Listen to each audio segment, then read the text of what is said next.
আমার মনে হয় যে ধর্মটা বনে মনে কোণে, এইটা হলে ভালো। কেননা আমি যদি বাস্তব চিত্রটা তুলে ধরি, তাহলে আমি ঘরের কোণে বসে যদি করি, ঠাকুর ঘরে করি, কোনো নির্জন জায়গায় করি, সেক্ষেত্রে আমার কিন্তু পুরো ফোকাসটা ওই তর্পণের দিকে পড়বে।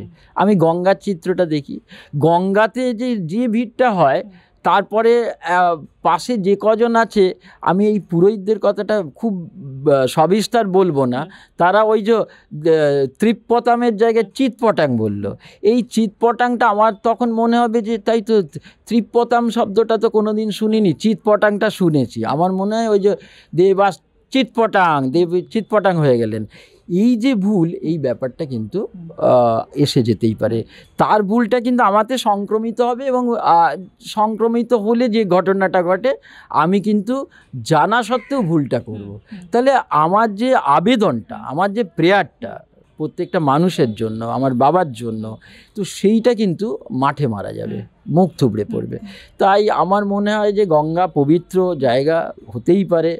তারপরে তার থেকে বরঞ্চ ঘরের কোণে, আমি তো সেই গঙ্গা জল দিয়েই করছি, সেইটাই বরঞ্চ ভালো। প্রথমটাই হচ্ছে আমরা দেবতাদের তর্পণ করি, তারপরে দিব্য ঋষিদের তর্পণ করি, তারপরে বিভিন্ন যারা মানে লিভিং বিংস যারা আর কি, যেমন রেপটাইলস আছে, সরীসৃপ আছে, তারপরে দেবাযক্ষাস তথা নাগা গন্ধর্ব অপ্সরসু সুরা, এই ধরনের যারা আছে, দেব গন্ধর্ব অপ্সরা সুর অসুর যারা টেররিস্ট, তাদের জন্যও কিন্তু আমরা জল দিচ্ছি।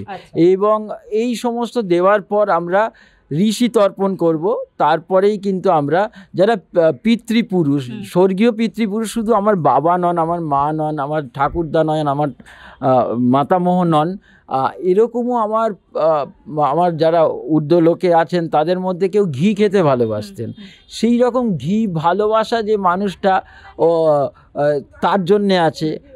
চটকার আগে যে সমস্ত যে আমার পিতৃপুরুষরা ছিলেন, তাদের জন্য আছে। শান্ত মানুষ, আধ্যাত্মিক মনস্ক মানুষ, এই যে তাদের চরিত্র বিচার করে, তাদের নেচারগুলো বিচার করে, নেচার এবং নার্চার দুটো, NUTURE আবার NURTURE, নেচার এবং নার্চার, তাদের লালন পালন, যেটাকে নার্চার বলে, লালন পালনের গতি, এবং সেই অনুযায়ী সেই সমস্ত পার্টিকুলার সেই পিতৃপুরুষদেরও আমরা তর্পণ করছি। আর নেচার, স্বাভাবিকভাবে তারা কেউ ঘি খেতে ভালোবাসতেন, কেউ, এই ধরনের মানুষগুলোরও আমরা তর্পণ করছি।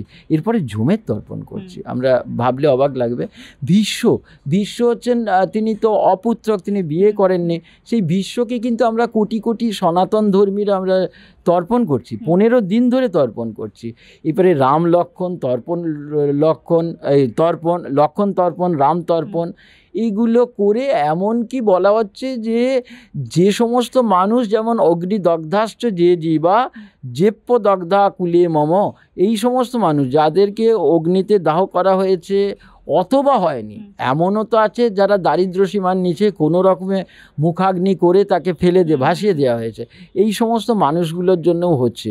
এবং যাদের কেউ নেই, যে সাং ন মাতা ন পিতা ন বন্ধু, যাদের অন্ন সংস্থানেরও এতটুকু সুযোগ নেই, এবং বলছি আব্রহ্ম স্তম্ভ পর্যন্ত জগৎ ত্রিপতু, তৃণখণ্ড থেকে ব্রহ্মলোক অবধি যত প্রাণী আছে, জাতি ধর্ম ভাষা ভৌগোলিক দূরত্ব ব্যতি রেখে প্রত্যেকটা জীবের জন্য আমাদের এই তর্পণ, এবং 15 দিন ধরে হচ্ছে।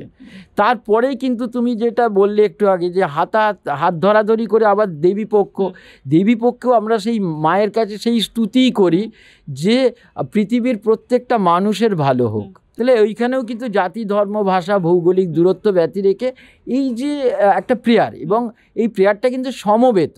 আমাদের শাস্ত্র বলছে যে আমাদের সমমনস্ক হয়ে সমবেতভাবে যদি মানুষের কল্যাণে যদি প্রেয়ার করা যায়, তাহলে প্রত্যেকটা প্রাণীর ভালো হবে।